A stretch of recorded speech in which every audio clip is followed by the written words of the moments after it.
Magandang hapon po mga kalingap. Magandang hapon po sa ating mga subscribers. Magandang hapon din po sa mga viewers. Magandang hapon din po sa ating mga sponsors. Ganon din po, magandang hapon po sa ating mga OFW na patuloy pong sumusubaybay at patuloy pong nanonood sa ating mga videos. Sa kanila pong pagpapanood mga kalingap, sa inyo pong pagpapanood, mahal namin mga OFW, ay nakakatulong po kayo ng malaki sa amin po ng mga charity vlogger at na makapagpatuloy kaming makapag-ayuda sa aming mga tinutulungan. Magandang hapon din po sa aking mga suking tagapanood, tagapakinig, at mga taga-subaybay. Sa hapon pong ito mga kalingap, ay nandito po tayo sa baybayin, bulubundukin at baybayin ng Camarines Norte po mga kalingap, upang dalawin po natin si Rodjen, ang kapitbahay po ni Dara na fish vendor po. Aalamin po natin ang kanyang kalagayan at ang kanyang mga ginagawa sa mga araw na nagdaan. Kasi po mga kalingap, ngayon lang po tayo nakabalik, gawa ng galing po tayo sa Baguio at tayo ay nasuspindi pa after nung nagkamali po tayo. Shout out po kay Ate Amy, Mighty Amy or Ate Amy Tomer. Suportahan po natin siya at kung maaari po, huwag po natin siyang ibas. Dahil siya po ay team leader po ng MERD at siya po ay nagpapatupad lamang ng batas sa loob ng kalingap. Tara po mga kalingap, samahan niyo po ako. Atin pong kakausapin at kapanayamin ang napakagandang fish vendor na si Rodjen, na kapitbahay po ni Dara at kaklase din po ni Dara. Tara po mga kalingap. Ay, ang galing ni Rodjen ngayon mga kalingap. Ang dami niyang customer. Ano yung tinitinda mo, Rodjen? Baho po. Baho? Ano yung baho? Baho po. Baho. Ayan. Ang dami. Ang gaganda ng kanyang mga bisita. Ano po mga pangalan niyo, te? Ay, mahihiyain. Mahihiyain pero magaganda. Ano pangalan mo? Erika po. Erika? Ikaw si Erika. Ang matagal ko nang hinahanap na si Erika. Mga kalingap, napakaswerte ko ngayon. Dahil si Erika ay dadalaw po dito kina Rodjen. Kumusta ka na, Erika? Okay lang po. Oh. Sabihin mo sa akin mga viewers na ikaw si Erika. Sige. Ako po si Erika. Ano mo si Rodjen? Pinsan ko po. Pinsan. Kaibigan po. Pinsan at kaibigan mo si Rodjen. Bumili ka ngayon ng mangga. Baho. Baho ba tawag dyan? Baho. Paho. Baho. Paho. Anong lasa ng paho? Matamis po. Oh, matamis. Ayan, may bisita si mga kaibigan. Makaklase ba kayo? Papa. Ayan, ito po mga kalingap, si Rodjen at Erika ay magkaklase. Pero hindi po ito yung Erika na hinahanap natin, kundi si Erika, nakaklase po ni Rodjen. So, ayun po. Salamat ng marami, Erika, ha? Ikaw, te, anong pangalan mo, te? Laika po. Laika, kamag-anak din ni Erika. Sige. Wow! Andito na si Rodjen. Ang dami niyang paninda ngayon, mga kalingap. So, isda, anong mga klaseng paninda mo ngayon, Rodjen? Ito po, lawayan, tapos po, alimango. Lawayan, alimango. Uy. Huli po ito lahat ni Papa. Huli po ni Papa. Huli lahat ng papa mo yan? Apo. Wow, ang galing ng papa mo. Pati yung alimango? Apo. Oh, galing. Ang daming paninda ni Rodjen ngayon, mga kalingap. Ang dami niya pating gulay. Oh, grabe. Ibang klase talaga si Rodjen, mga kalingap. Kumusta naman ikaw, Rodjen? Ayos lang po. Ayos lang. Yan. Ganda ni Rodjen sa araw na ito, mga kalingap. Kumusta ang pag-aaral mo? Ayos lang po. Nagagawa ko po yung mga activity ko na pinapagawa po sa amin. Ganun. Dumaan kami kanina, ang daming tinda dito. Okay. Sabi ko, balik na lang ako kasi nasa paso, nasa school ka pa naman daw pala. Opo, nandun po kami sa may barangay. Nakita po kita. Kayo yung nasa barangay doon? Opo. Ay, dapat pala nagpunta ako at binidyo na kita doon. Anong ginagawa mo? Nagtitraining po kami. Harap sa kanan! Na! Ganyan? Opo. Harap sa kaliwa! Na! Nga, harap sa kanan! Na! Harap sa kaliwa! Na! Ayan po. Sila pala yung nasa barangay. Agap! Ta! Ayan, ganyan yun? Ganyan ba? Opo. Oy, ganun pala yun. Oh. Ganun ang ginagawa nila. So, ngayon lang ako nakabalik. Kumusta ka sa mga araw na nagdaan? Okay lang po. Nasa bahay po at maulan po baga. Maulan? Opo. Ano po, mga nakaraan po, mga suspended po baga ang klase. Maulan Dahil? Po. Kasi po maulan. Nagbabagyo? Oo. Kumusta naman paninda nyo noong mga panahon na yon? Okay lang po. Marami pa din po nagbibig. Grabe, dami ang yaman mo ng mama mo na ngayon. Hindi, joke lang. Sa totoo lang po mga kalingap, masipag po silang pamilya. Nagtutulungan po sila. Ang papa po nila nanguhuli ng siyang, ano ang tawag yan? Siyang nanguhuli. So meron po bibili. Ayan po, bigyan. Pagbigyan mo si sir, 100 ayan po. po, may bibili po. Ayan. 50-50. Ayan po. May bumibili po. So, pagbibilihin po natin si sir muna dahil importante po lahat yung importante po yung para makita po ninyo mga kalingap na hindi po ako nagsisinungaling. Dito sa fish vendor Po. na akin pong binablog. Yan po.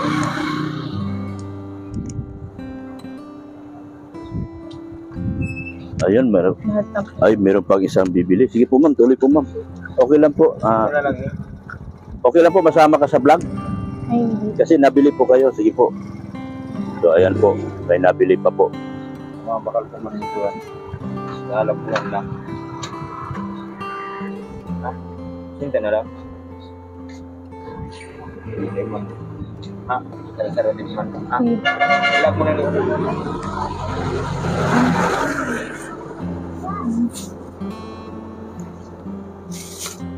Ayan oh. May bimili ng... Anong tawag yan, sir? Yan. Parang alimango yan, sir. Yung... Maliliit. Anong... Ito ba? Ginatang...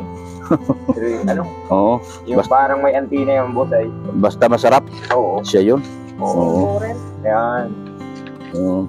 Inuubos mo na? Inubos ko na boss at ulam din ng mga bata.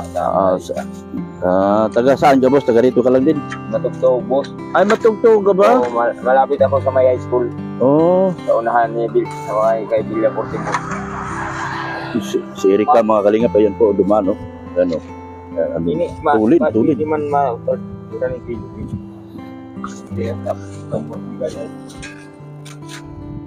So,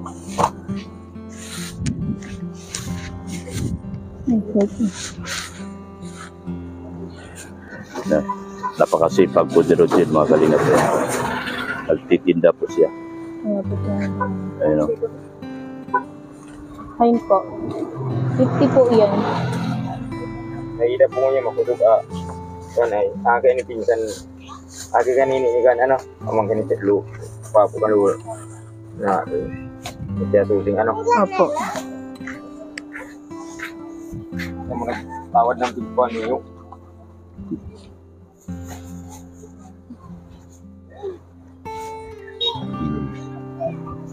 Ano po sa inyo, ma'am?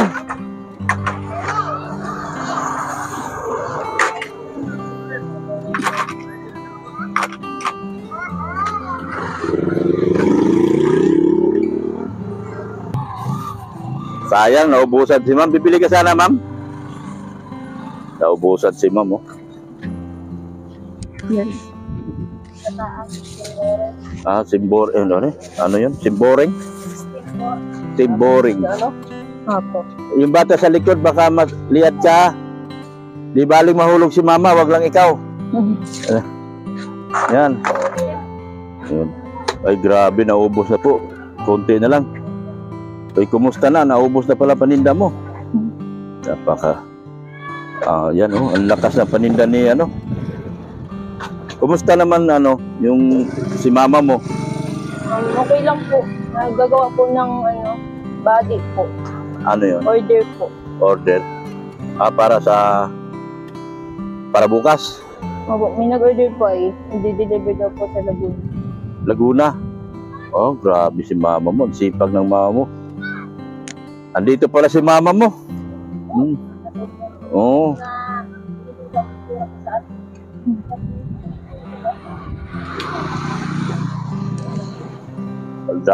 Ang dami dumadaan dito.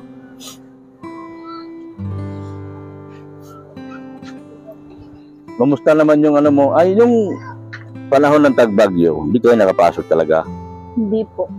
kasi laging umuulan Opo. at laging yung nagde-declare lagi na walang pasok ang dait Kumusta naman papa mo? Okay lang po. Medyo po mahina po ang huli po at malakas po ang alon. Alon. Pero yung pinaninda mo kanina napakaraming isda, huli niya yon. Opo, huli po ba? Grabe. Talagang napakasipag ng yung Daddy Puni, Rodjin.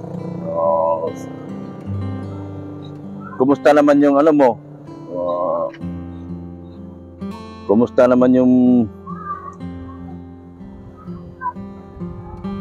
mga subject mo? Okay lang po. Nagagawa ko naman po lahat na inaano po sa amin ng teacher po. Ito, may award na naman tayo. May mga award na naman si Rodjin. Yeah. Kaya kausapin ko mama mo. Kumusta ka na, nanay? Okay mo po. Ha? Okay mo po. Kumusta ka na buhay mo? Nakakasurvive po, ma'am. Sa pamaralo, basta po makakalawin. Basta po, kaya nyo kamalawin po para tinda. So, kumusta naman si Rodjin ngayong linggo na ito? Ano po, may event silang Christmas party po. Tsaka ito pong nakaagi, sige po ang uri sa may estudyante nagambuli sa kanya. Sabi ko, wag papatalo. Sino? Ayaw wag iiyak-iyak na lang. Medyo pong Binubuli si Rodjin? iyo po, matapang po baga. Oh. Muntik pa ako makakuha ng kaawat. Siyempre po baga, anak ko ayaw kong gaganyanin. Palpal daw po yung anak ko. Kaya Anong medyo palpal? gusto ko sanang puntahan nga doon. Kaya lang, sabi ko, hay mo anak, ipunin mo lang, basta videohin mo yung mga pinagsasabi sa iyo para ako. Kaya medyo naano ako sa isang pag-aaral mo. Bakit daw binubuli? Anong dahilan? May narinig siya kuya na parang pinapalaki niya yung issue na tapos naman. Hindi naman dapat problema. Kaya hanggang iyak yung anak ko, itinanong ko anong problema din pala. Kaya medyo, sabi ko, medyo naano ako sa kanya dyan, nang may ganyan ng estudyante. Ay nabalitaan ko na, daw yun, igagay daw po sa ugali naman niya. Yung uga. Kaya po yun ang inaano ko dyan sa kanya. Ano ba sinasabi sa Rodjin? Ano daw po? Ano daw? Tinitolerate ko daw po yung kapatid ko. Tapos, basta ayus-ayusin ko daw po yung kahit wala naman po ginagawa sa kanya. Sinasabi niya po ng bobo kahit hindi ko naman po siya Sinasabihan kang bobo? Opo. Alam ba niya kung anong ginagawa mo dito sa araw-araw? Hindi po. Hindi niya alam kung gaano ka kasipag. Tapos, kung gaano ka kamatulungin sa iyong magulang, tapos sasabihin ka niya ng bobo? Sabi ko yung bobo matalino. Anong sabi niya? Tapos sinabi ko pa po sa kanya, sino ba siya para para po sabihin ako ng bobo. Di niya naman po ako masyadong kilala. Tapos inano niya po yung pangalan niya, tapos pinagaano niya po talaga yun. Pinaulit-ulit niya po sinasabihin niya akong bobo. Masakit yun, di ba? Opo. Hindi ka naman bobo, matalino ka naman. Bukod sa matalino, maganda ka pa. Bakit kanya sinasabihan na bobo? Dahil lang sa may tinotolerate ka raw? Opo, kahit wala naman po. Yung kapatid mo, ano bang ginawa sa kanya ng kapatid mo? Hindi naman po siya, nakikisaw-saw lang po kasi. Hindi naman po Nakikisaw-saw. siya kasama dun sa maliit lang na bagay, tapos napapalaki niya. Siya po yung maraming kaaway sa school. Kahit bagong transfer lang po siya dyan, madami na siyang kaaway. Hindi siya ang palaway. Hindi ikaw dapat ang sasabihan niya bobo. Ngayon, kinakausap ba kayo ng inyong mga teacher? Hindi po. Hindi pa kayo tinatawag sa guidance? Wala mo pong alam yung teacher kasi po sa FB po yung Social media kanya? opo. Madami po siyang social media. Oo. Halos po yung may marinig lang po siyang issue, nakikisaw-saw po siya. Kaya yun, madami pong galit sa kanya.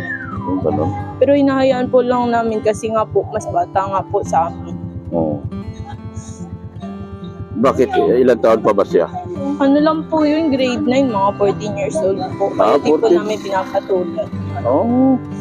Bata pa. Tapos ang tapang-tapang na. Grabe po yung ugali, di namin kinakaya pero syempre po, mas matanda po kami kaya inahayaan na lang po namin. Di na po namin pinapatulan.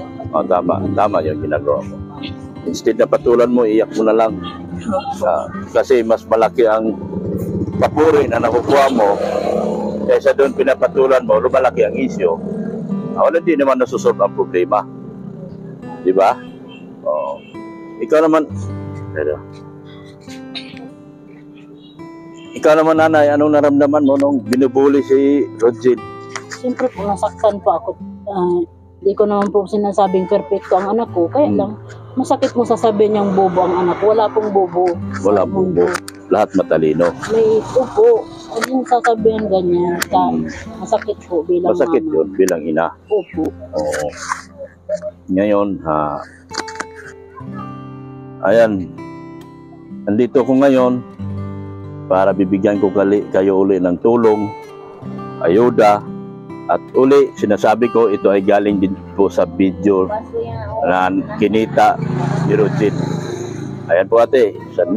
Salamat po. Puhunan mo yan. Ha? Tapos, Salamat po. 2,000. Ayan. Hindi po. Yan, 2,000. Meron ka ng malaking puhunan para sa malaking negosyo. Maliit na negosyo pala. Anong masasabi mo, te? Salamat po, kuya. Salamat po sa walang sawang suporta. Akala ko nga po, nakalimutan niyo na kami. Oo nga, Ay, kasi matagal ako. napakalaking tulong po. Kami po ay lagi pong nagsusubaybay sa iyo, kuya. Silent viewers lang po. Silent viewers. Opo. So ano namang masasabi mo doon sa wala naman ako nakikita ang baser kayo eh. Kumbaga, lahat ng viewers nyo ay good viewers lahat at hindi po So, pasalamat po natin kay Kuya Bal. Sige. Salamat po, Kuya Bal, Santos Matubang, Ate Edna, saka kay Kuya Rab, saka sa iyo po, Dr. Lab, saka kay Mrs. Maraming kay Kalingap Tata, yan din po. Oo. Salamat po sa inyong Sana pagpalain pa at lumago pa ang ating channel para dumami pa ang tulong natin sa mga katulad nyong tinutulungan namin. Salamat po. Salamat po. Magagastos ko na ito ngayong darating na may Christmas party sila. Ay, salamat. Anong Christmas party? Ngayon po may pizza 15, Kina Rodjin? may ambagan po ito sa anak kong isa. Magkano? Konti man po mga pagkain. Pagkain. Mabuti nakabalik ako para nakatulong ako kay Rodjin. So solve na ang problema mo ngayon. Po kuya, sobra-sobra. Pandagdag ko pa pong po. Sobra-sobra na yan. So sa sunod na vlog ko, madadagdagan pa natin yan. So ipagdasal natin na malaki pa rin ang views ni Rodjen. At yan ay, kita nyo naman, binalik ko na lang sa inyo. Wala akong pinupulot na para sa akin. Nagagasolina pa ako. Okay na sa akin yun. Ang malaga, nakatulong ako sa inyo at saka sa pag-aaral ni Rodjen. Salamat po. Ikaw, Rodjen.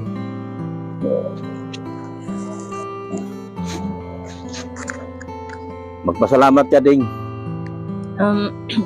Dun din po sa sinabi niya mama, ganun din po, salamat po sa lahat, tapos patuloy niyo pong suportahan po kayo, tapos po, ingat po. Tapos po, salamat po kay Balmatubang, kay Kuya Rab po, tapos kay Ate Edna. Yun lang po. Maraming salamat po. God bless. Salamat sa inyo at nabutan kita ngayon dito na nagtitinda.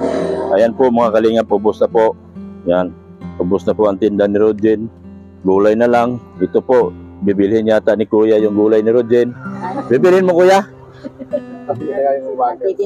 Nagtitinda din pala. Akala ko bibilhin pala lahat na para uwi na si Rodjen. Sige, maraming salamat sa inyo. Maraming salamat po. Shout out po kay Erica Alpon Vlogs. Ganon din po. Shout out kay Ankotik Channel. Mel Vlogs po. Shout out po natin at support po natin kanilang mga channel. Ganon din po si Pulubing Milyonaryo. Support po natin. Shout out din po kay Catherine Official, Kalingap Gilbert, Maramara 77, Kalingap Rose, Berador, Ka-Helper. Ganoon din po si Batang Hamog. Maraming salamat po mga kalingap sa walang sawang pagmamahal niyo po kay Kuya Val Santos Matubang, Ate Edna Vlogs, ganoon din po kay Kalingap Rab. Jesus loves you. God is good all the time. Bye-bye na po, Rodjen at saka Ate Tinit. Okay, bye-bye. Bye-bye. Bye-bye. Bye. Ito kay Kuya Tata, tawad ko. Larga, sige na po. Bibigay ko po kay Mrs. Love. Ha? Kanino po yan? Kay Mrs. Love. Ay, grabe si Mrs. Love, hindi tatanggihan yan. Salamat kayo dito. Mrs. Love, bibigay ko po ito sa iyo. Ano yan, te? Babaon mo? Opo. Natuwa ka ba nakita mo si Mrs. Love? Opo, kanina. Maganda ba? Iyo po. Ay, salamat ha. Opo. Wala yung hilo ni Mrs. Love. Sige po. Sige po, thank you. Ito na lang. Ganito.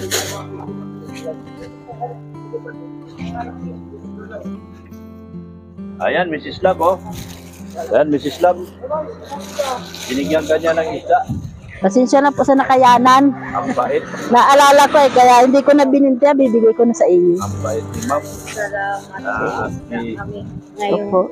Thank you. Salamat po, ate. Thank you din po, napasal ka dito sa amin. Nakita mo yung namin, kalagayan namin. Salamat ng marami, ha? Akala ko nga may tuyo kayo. Ay, saka na po pag pag nag-init, alam mo kahit isang araw makakatayo ako niyan. Kasi isang araw lang po pag mainit na masyado, tuyo po ang dilis. Sabi ko nga, po. baka may tuyo iuwi ko sa Manila. Siya po pag Sabi meron. niya dito daw, sabi ni Dr. Lab. Opo, pag meron. Kaso lang wala. Maano ay malakas po. Kaya wala. Baka sa next time na lang. Sige po. Pagpunta ko rito. Pauwi na rin. Opo. Sige po. Maraming salamat dito, ate. Sige ha. po, te. Laki ng isda ko. Salamat ng marami. Sige po. Salamat.